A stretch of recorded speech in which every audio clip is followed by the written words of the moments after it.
رخ کرتے ہیں دلچسپ و عجیب خبروں کی جانب۔ خواتین کے استعمال شدہ سینکڑوں جوتے چرانے والا ملزم ایک بار پھر گرفتار۔ جاپان کی پولیس نے ایک مشکوک شخص کے گھر پر چھاپہ مار کر وہاں سے خواتین کے 139 جوڑی استعمال شدہ جوتے برآمد کر کے اسے گرفتار کر لیا۔ یہی شخص 7 سال قبل بھی سینکڑوں کی تعداد میں عورتوں کے جوتے اور سینڈلیں چوری کرنے کے جرم میں گرفتار کیا جا چکا ہے۔ یہ شخص ایک عام دفتری ملازم ہے جو کسی ذہنی یا نفسیاتی بیماری کی وجہ سے عورتوں کے استعمال شدہ جوتے چرانے کا عادی ہے۔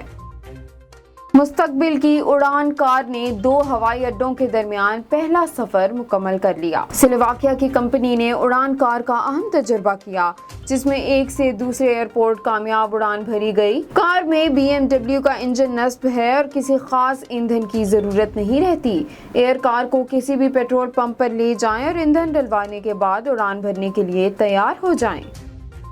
امریکی سٹارٹ اپ کمپنی نے اعلان کیا ہے کہ جو کوئی بھی اس کمپنی کے لیے اپنی آنکھ کی اسکیننگ کروائے گا اسے معاوضے میں ایک نئی کرپٹو کرنسی اور ورلڈ کوائن دی جائے گی۔ یہی نہیں بلکہ آنکھ کی اسکیننگ کروانے والے کو ورلڈ کوائن کمپنی میں شیئر بھی دیا جائے گا۔ ورلڈ کوائن کمپنی اور اسی نام سے کرپٹو کرنسی کے بانی سیم آلٹمین کا کہنا ہے کہ ایک مخصوص مشین کے ذریعے آنکھوں کی اسکیننگ کر کے سیکیورٹی اور ذاتی معاملات کے حوالے سے اس شخص کی ایک ڈیجیٹل شناخت تخلیق کی جائے گی جو مکمل طور پر محفوظ ہوگی۔